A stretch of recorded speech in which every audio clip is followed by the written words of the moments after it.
Salut à tous, c'est LTK. Donc je suis sur le serveur Jol. Je vous fais ma première vidéo aujourd'hui, donc principalement pour mon alliance, mais bon, après tout le monde peut regarder, pour vous expliquer comment fonctionnent les AVA. Alors, c'est un peu compliqué quand on rentre dans le détail. Quand on touche rapidement, c'est assez simple. Donc, je vais faire un peu les deux versions, une version simple, et après je rentrerai dans les détails. Alors, comment ça fonctionne? Chaque zone dans Dofus, enfin chaque, dans le monde de Dofus, voilà, tout est réparti en plusieurs petites zones. Donc à chaque fois qu'il y a là, le petit carré, ça c'est une zone, ça c'est une zone, ça c'est une zone. Voilà. Donc tout est réparti en petites zones et sur chaque zone il peut y avoir un prisme. Alors à quoi ça sert en fait de répartir en zones? C'est que quand une alliance a une zone, donc là par exemple c'est EQT qui a cette zone là, quand une alliance a une zone, elle gagne 25% d'XP et drop sur cette zone là. Donc massif de Cagna, honnêtement, on s'en fout. Mais si c'est par exemple forêt pétrifiée, 25% d'XP sur la zone coriandre, franchement, c'est vraiment pas négligeable. Ça peut bien aider. Euh, qu'est-ce que ça, En quoi ça peut être aussi utile d'avoir une zone? On peut mettre des modules de téléportation sur les prismes. Ça permet à partir d'un zap, je vais vous montrer. À partir d'un zap, donc il y a un nouvel onglet là quand on est dans l'alliance qui s'appelle prisme, qui permet par exemple de se téléporter donc là au champ de glace et d'avoir directement accès au transporteur frigostien. Voilà, parce que ici le prisme est à nous et quand je gère les modules, il y a un module de téléportation. Voilà, donc ça permet aussi de se téléporter si on met un module de téléportation. Quand on récupère la zone, il y a des petites pépites qui apparaissent sur les groupes de monstres. Bon là celle-là elle est tapée assez souvent donc il y a peut-être, enfin il n'y a pas beaucoup de pépites mais quand la zone n'est presque pas tapée, parfois il peut y avoir énormément de pépites sur un groupe. Donc voilà, donc ça peut rapporter des kamas avec les pépites. Ça permet de téléporter rapidement s'il y a des modules de téléportation qui sont équipés. Et ça permet également de gagner 25% d'XP drop sur la zone. Donc voilà, donc grosso modo c'est pourquoi la VR. Au passage, ça fait faire du PVP, si on aime bien le PVP, c'est parfait. Donc du coup, voilà donc sur le forum de l'Alliance, j'ai fait un petit tuto comment fonctionne la VA. Il est assez gros, j'imagine assez long à lire. Les gens n'ont pas forcément envie de le lire, donc c'est pour ça que je fais une petite vidéo. Je vais essayer de reprendre point à point voilà, le sommaire pour pas oublier de points. Donc là, ça j'ai fait, ça j'ai fait.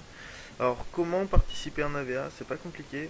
Il suffit d'être niveau 50. Moi, je suis 200, mais si on est niveau 50, on peut participer à l'AVA.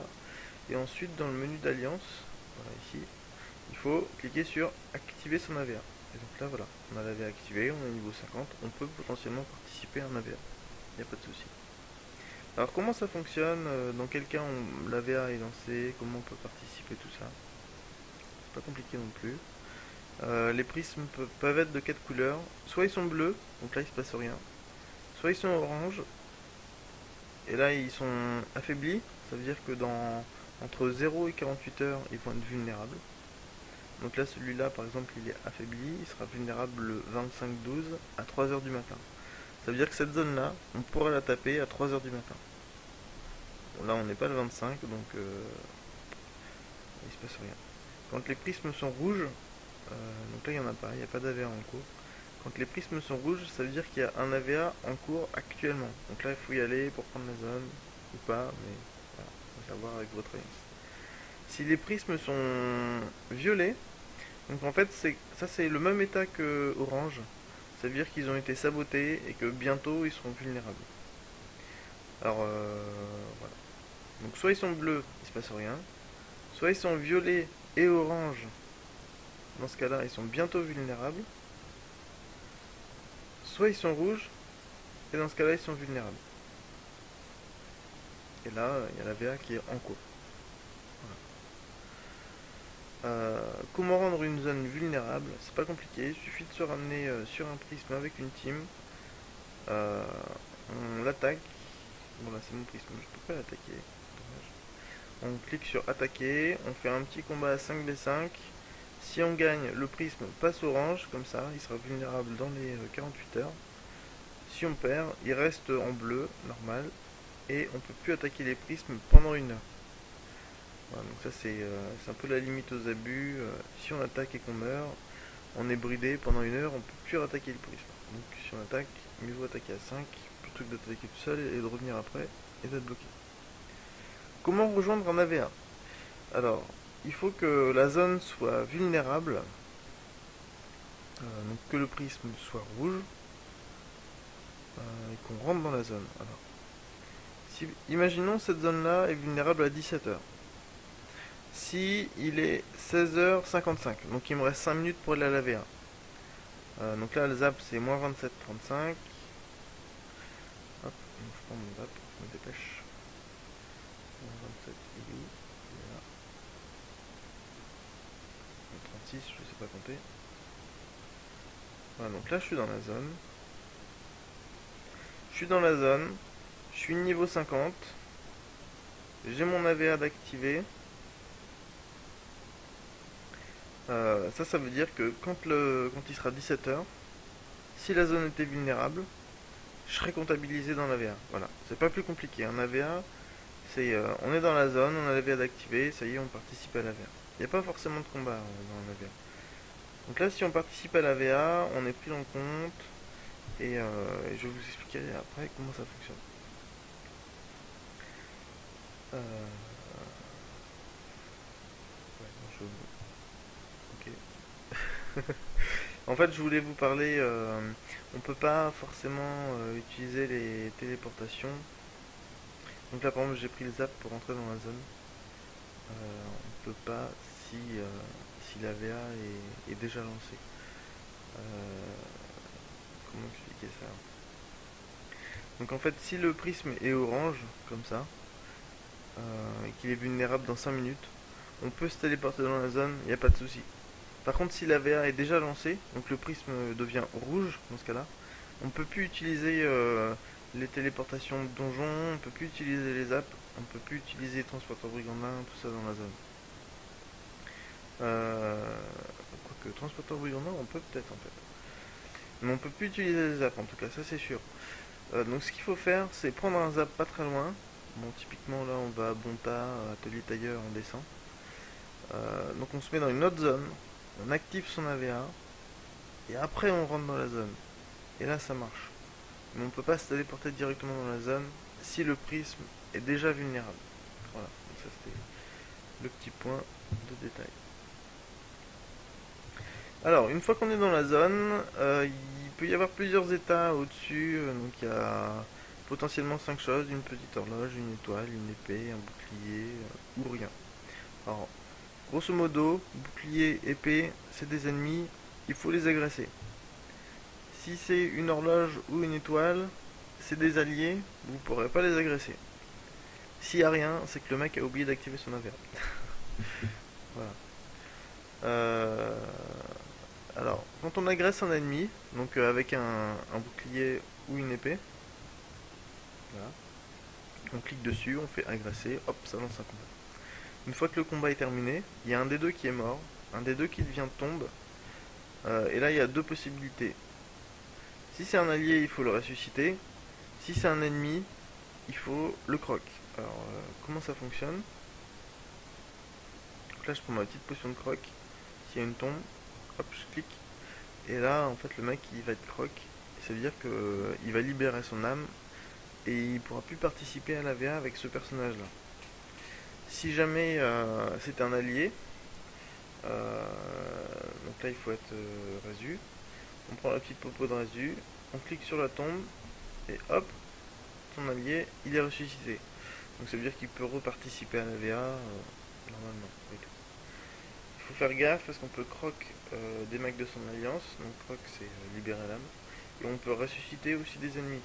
Donc il faut, avant de croc ou de résu, il faut être sûr que qu'on croque la bonne alliance ou qu'on résu la bonne alliance, parce que sinon c'est un coup ressusciter un ennemi, l'avoir tué pour rien, et c'est pas forcément top. Alors comment devenir résu ou croc? Il faut acheter une petite popo comme ça, potion de temple d'alliance. On trouve ça à l'HDV des alchimistes, donc potion de temple d'alliance. on la prend, on atterrit ici, hop, hop, hop, on va juste à côté.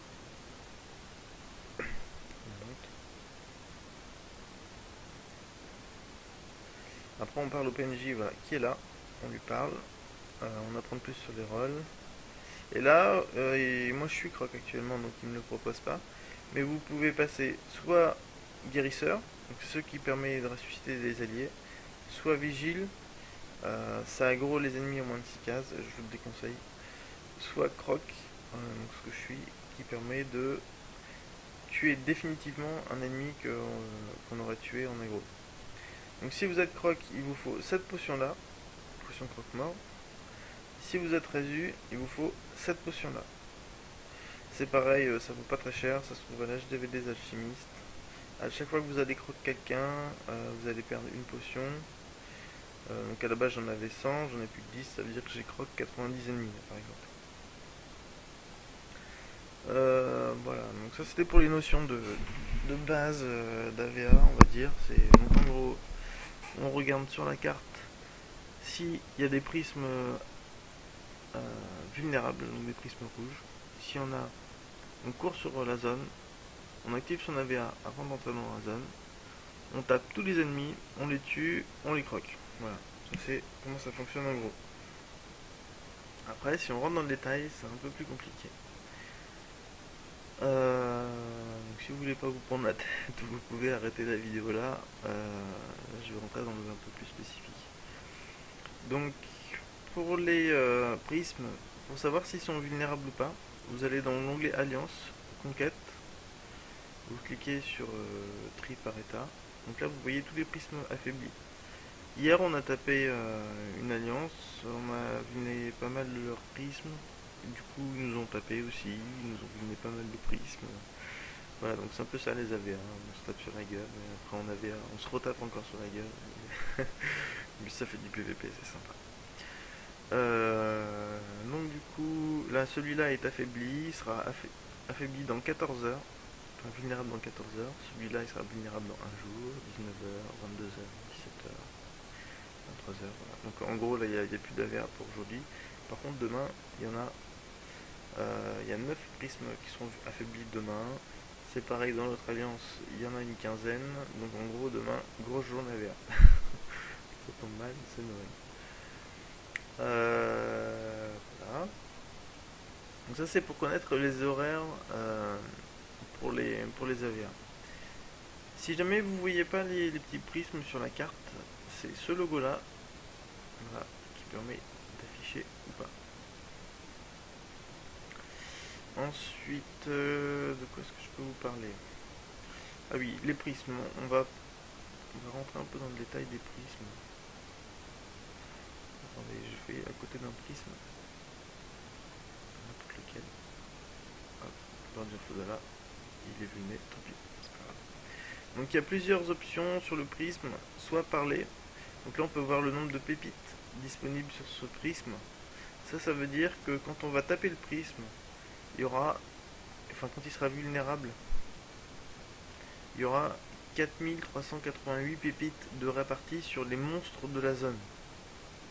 Alors ici c'est Fodala, donc les monstres de la zone. Je sais pas s'il y a des monstres à Fodala, si il y a des yokai et tout. Voilà, donc il y aura des petites pépites au-dessus des monstres comme ça.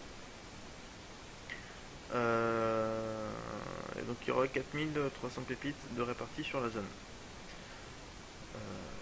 Donc ça c'est vrai et pas vrai. Si un prisme a 4300 pépites, ceux qui défendent récupèrent 4300 pépites sur la zone, et ceux qui attaquent ont la moitié. En fait, ils auront 2200 pépites, en gros. Voilà, donc ça c'est... Je sais pas trop pourquoi ils ont fait ça, mais c'est comme ça. Quand on défend, on a 100% des pépites. Quand on attaque, on a que 50% des pépites.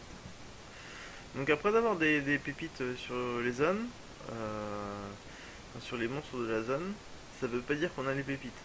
Après il faut lancer les combats, il faut gagner le combat, et c'est seulement là où on récupère les pépites à la fin du combat.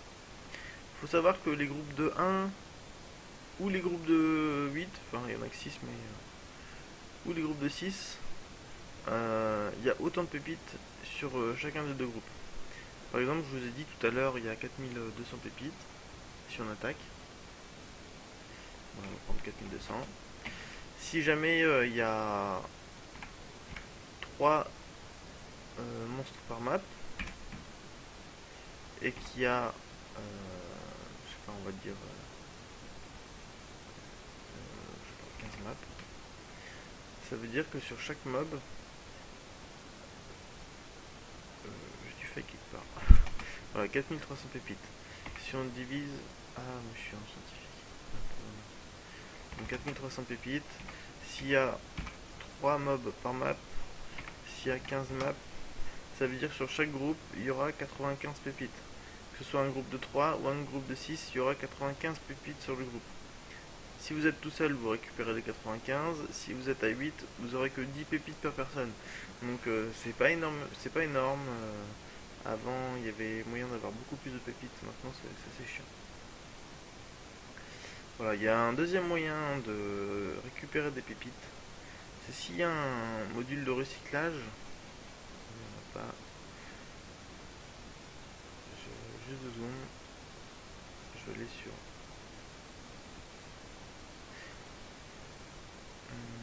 Oui, ils ont envie de me parler. Tant pis. Voilà, celui-là, je sais qu'il a un module de recyclage. Si vous faites recycler, vous pouvez mettre des ressources. Voilà. Et vous échangez ces ressources-là contre ces pépites-là. Donc c'est pas forcément rentable. Faites bien attention. Pour pouvoir mettre pour pouvoir recycler, il faut qu'il y ait des modules sur les prismes. Donc là, il y a un module de téléportation qui m'a permis de me téléporter directement ici. Et il y a des recycleurs aussi. Il faut savoir que à partir du moment où quelqu'un de l'Alliance a le droit de modification de prisme, c'est celui-là, oser modifier un prisme d'Alliance. Enfin, lui, il l'a pas d'ailleurs. À partir du moment où quelqu'un a le droit de modifier prisme, il peut récupérer les modules, mettre les modules comme il veut. Donc ça, c'est un module qui vaut 800 000 kamas. Donc c'est pour ça que le droit de modification de prisme, on le donne vraiment au commoner ou au bras droit de confiance. Sinon, ça devient vite le bordel. Ceux qui ont le droit de modification de prisme peuvent également saboter une zone. Quand on sabote, je ne vais pas le faire, quand on sabote, c'est comme si le prisme devenait orange. Voilà. Et après, il devient vulnérable. Donc deux raisons de saboter. Soit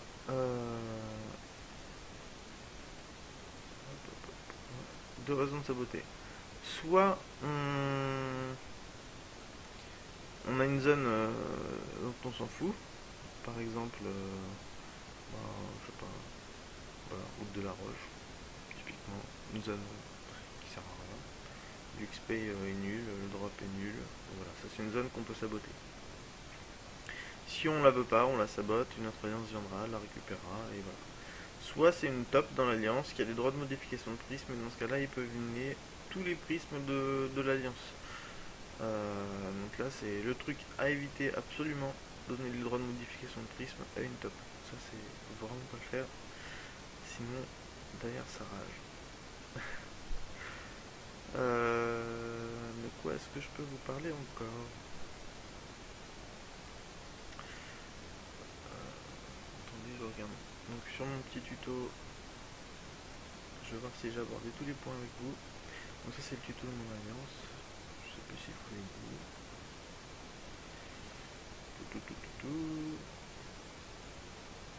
Ça j'ai parlé. Ah oui. Quand on rentre dans la zone, il y a un petit tableau qui apparaît en haut. Voilà, celui-là. Alors comment il fonctionne? En fait, quand la zone est vulnérable, elle est vulnérable pendant 2 heures. Sauf si une alliance contrôle la zone plus de 30 minutes consécutives pendant les 2 heures. Alors comment ça fonctionne? Quand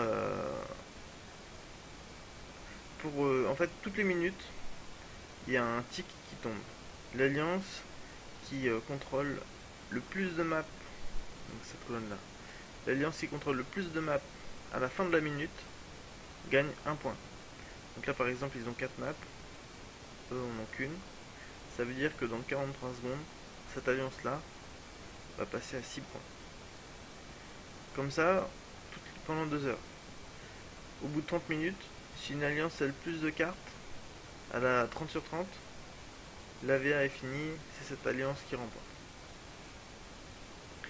Alors, comment avoir des cartes? C'est pas compliqué, il suffit d'être présent sur la map, pas forcément en combat, on peut être caché et tout, d'être présent sur la map avec l'AVA activée, la petite étoile au-dessus, ça veut dire qu'on est sur la map et qu'on contrôle la carte. Là par exemple il y a une personne qui est sur une map, il y a une map.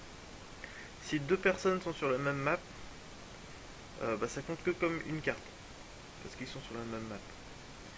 Là ils sont à 6, répartis sur 4 cartes. Donc là c'est eux qui gagnent le point. Si jamais par exemple deux alliances sont sur la même carte, la carte appartient à personne au final. Dans le cas où Mère a une carte, LDS a une carte, s'il n'y avait pas Evo là, s'il y avait juste ces deux là, personne gagnerait de points, parce qu'en fait c'est égalité, du coup personne gagne de points. Là, Evo sont au-dessus, donc c'est eux qui vont gagner le point. Donc je vous ai dit tout à l'heure, quand deux alliances sont sur la même carte, c'est un peu compliqué en fait. Ce qui se passe, c'est que le jeu fait le cumul des niveaux des personnages sur la carte par alliance. Par exemple, la LDS, ils sont deux personnages sur une carte pour un total de niveau de 399. On met 399 points. En gros, il y a un perso 599, un perso 200. Ça veut dire sur cette map là, LDS a 399 points. Si une autre alliance venait avec deux persos 200, elle aurait 400 points sur la map et c'est elle qui gagnerait un point de carte. Et LDS sera 0. Je vous ai dit, c'est un peu plus compliqué. Et donc, quand une alliance arrive à 30 sur 30, elle a gagné. Si vous êtes en combat, si vous êtes en spectateur, si vous êtes en dehors de la zone, si vous êtes dans la zone d'AVA mais avec un deuxième perso, dans ces cas là vous ne comptez pas dans l'AVA. Vous pouvez mettre qu'un seul perso en AVA par IP et je vous déconseille d'utiliser une deuxième connexion pour venir avec deux persos parce que ça c'est risque de ban. Donc vous venez avec un seul perso en AVA, vous activez votre AVA, si vous êtes mort vous pouvez venir après avec un deuxième perso mais pas en même temps.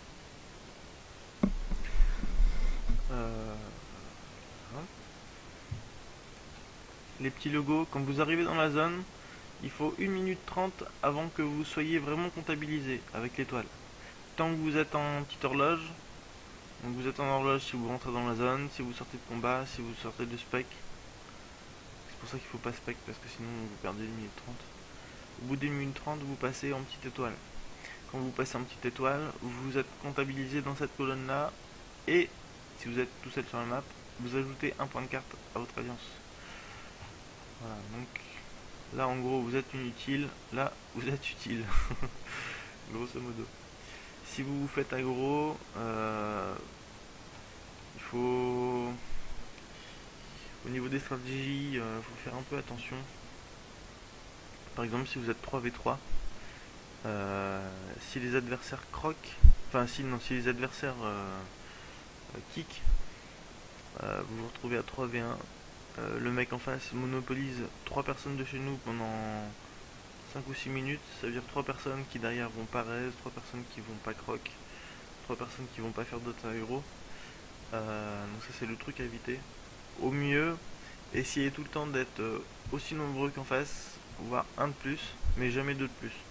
Donc faites des 1v1, des 1v2, des 2v3, mais évitez absolument les 1v4, 1v5, tout ça. Parce que là c'est perte de temps inutile, pour peu que ce soit un FK, il téléporte à l'autre bout, il fait trêve et tout, ça devient ultra chiant et voilà.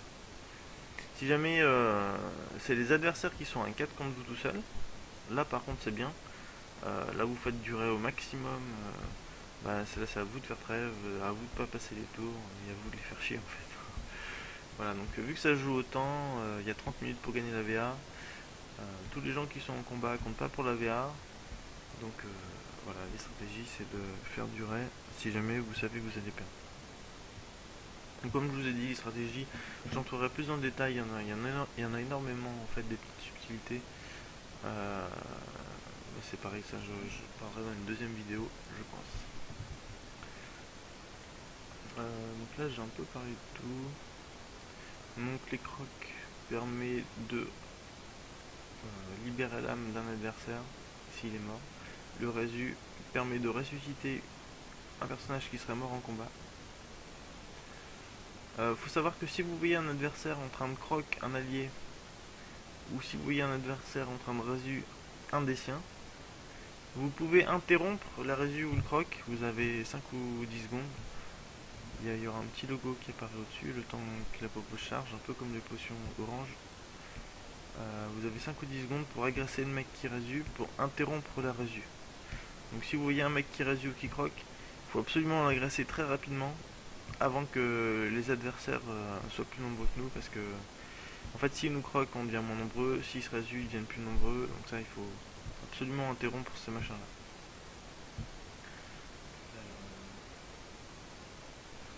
Donc voilà, je pense que globalement pour une première vidéo sur AVA c'est pas trop mal, j'ai dû parler un peu de tout. Je ferai une deuxième vidéo avec les stratégies. Grosso modo, pour les stratégies, il faut rester sur la même map au début. Parce qu'en fait, si on va sur la map des adversaires, c'est eux qui contrôlent la map. Contrôler la map, ça veut dire toujours avoir un résu et un croc sur la map pour pouvoir croc les adversaires, résu les alliés. Si vous êtes en combat et que vous perdez, vous abandonnez, vous demandez à un allié de vous résu. Si jamais vous pouvez aussi, s'ils sont trop nombreux, vous vous mettez en petit avec une baguette rikiki. Voilà celle-là. Vous mettez en petit plus l'arme. Et là vous êtes très dur à agresser parce que les gens ont du mal à vous cliquer dessus si vous courez partout. Ah, petit fail, je me suis fait gros. On s'en fout. Voilà, donc grosso modo, pour la VA, je pense que c'est bon. Donc là vous êtes en tombe. Si vous perdez vos AVA et que vous êtes croc, vous finirez comme ça. Donc voilà, donc c'était LTK, je vous laisse pour une prochaine vidéo et à bientôt.